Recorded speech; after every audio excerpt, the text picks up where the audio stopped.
Hello Vinaka everyone, welcome to this presentation on Jean Piaget's theory.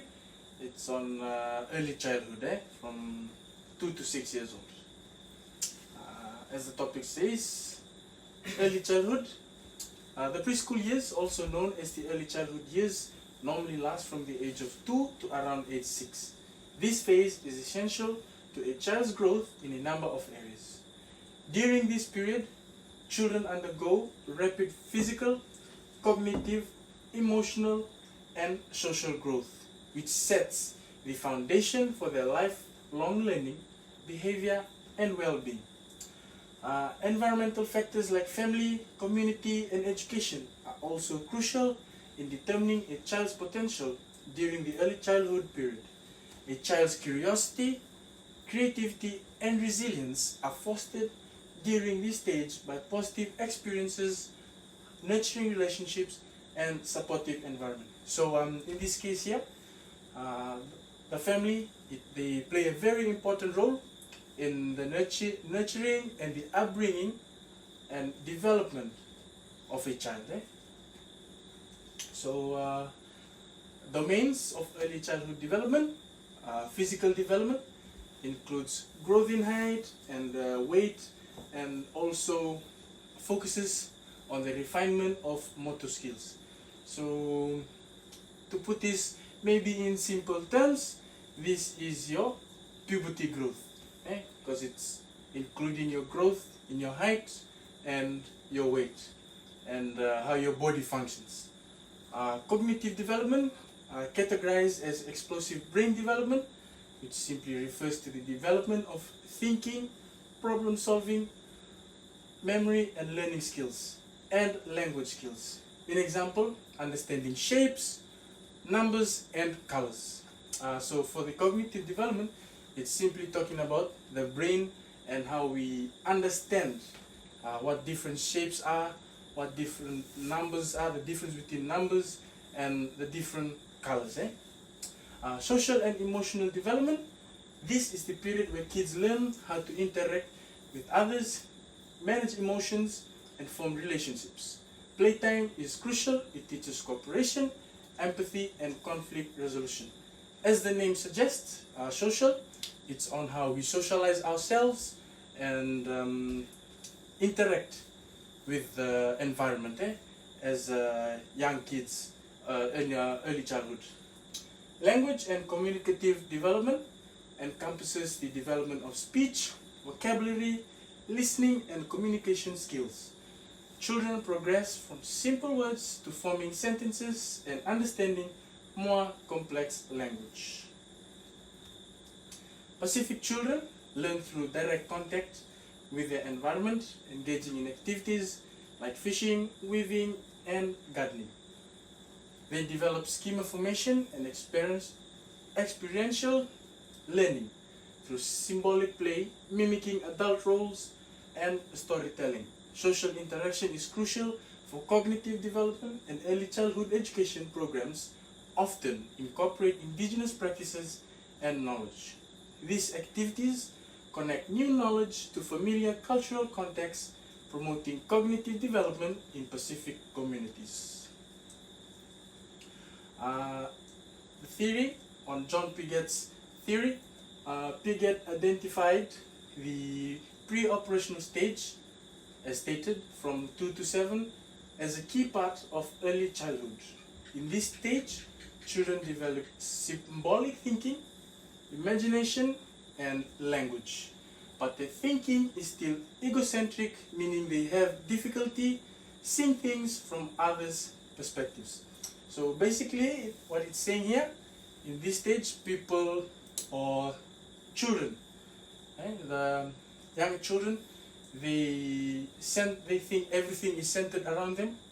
So as stated here in the example, young children often engage in imaginative play by mimicking adult roles, such as pretending to fish, using a stick, or weaving mats with palm fronds.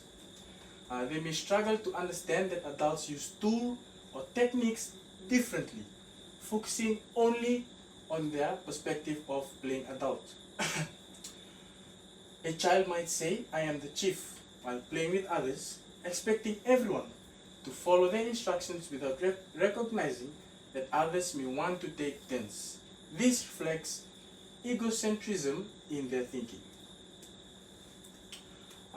Erickson's psychology theory, he outlines 8 stages of psychological development, with early childhood, focusing stage of autonomy versus shame, and doubt and initiative versus guilt.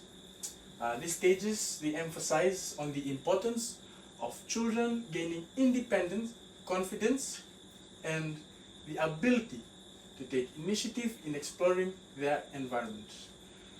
So for example here, as you can see, maybe as a child you are encouraged to participate in maybe a cultural gathering to perform a meke.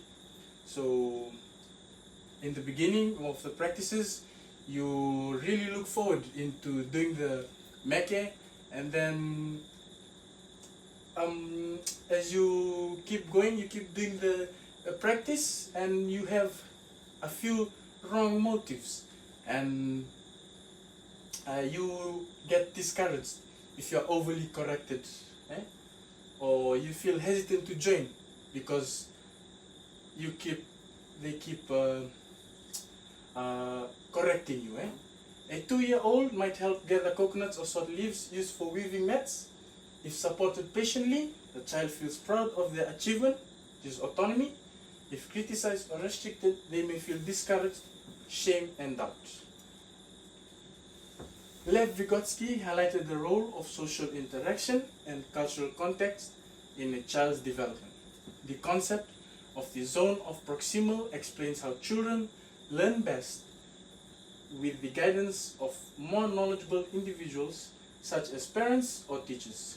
In example, young children in Fijian communities, they often observe and participate in mat weaving with their mothers or grandmothers. Initially, they might only help by passing materials or folding the edges, but with guidance, they gradually learn to complete more complex patterns independently. In many Pacific Island nations, children participate in traditional dances such as the meke in Fiji or the hula in Hawaii. These activities are not only fun but also teach rhythm, coordination, and cultural heritage through group practice. Attachment theory on Bowley and Ainsworth. John Bowley and Mary Ainsworth explored the importance of secure attachments between a child and their caregivers. A strong, positive attachment fosters emotional security, trust, and healthy social relationships later in life. So for example, your parents go to work, and your baby brother or your baby sister is left at home with a caregiver. So the more time the child spends with the caregiver, they develop a special bond, because it's most of the time it's always with the caregiver. So for example here, in Fiji, a child may rely on both the mother and an older sibling for comfort and care. These responsive interactions help the child feel safe, forming secure attachments within a communal caregiving structure. In Tonga, lullabies sung to infants not only comfort them, but also communicate love and attention, which contributes to the development of a secure attachment. Behaviorist theories by Skinner and Watson. These theories focus on how external stimuli and reinforcement shape behavior. For example, positive reinforcement can encourage learning and appropriate behaviors during early childhood. For example, in Fijian households, children often learn to associate certain sounds or cues with activities. For instance, the sound of a conch shell might signal meal preparation or community gathering. Over time, children associate the sound with specific behaviors, demonstrating classical conditioning. Another good example would be the beating of the lali. On Sundays, as soon as you hear the beat of the lali, you know that it's time to go to church. As for the other example, in Kiribati, children who actively participate in group activities such as fishing or planting may receive small rewards like extra portions of food or recognition from elders. The reward acts as positive reinforcement to encourage continued participation.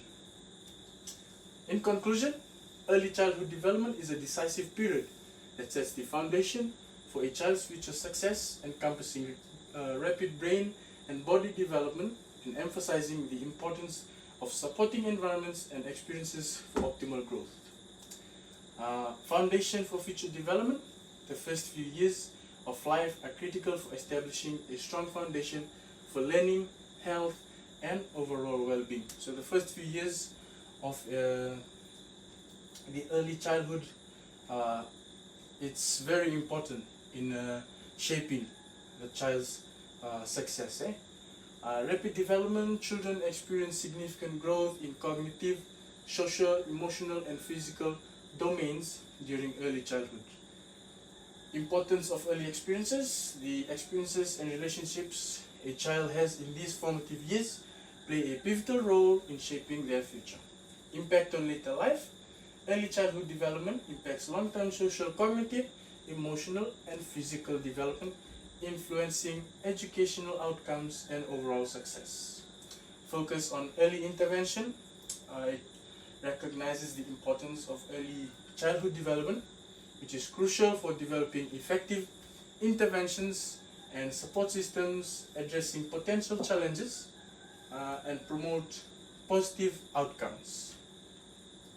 Social and economic factors. Disparities in early childhood development are strongly associated with social and economic circumstances, highlighting the need for equitable access to quality care and education. So the social environment you associate yourself with also plays an important role in the upbringing of a child.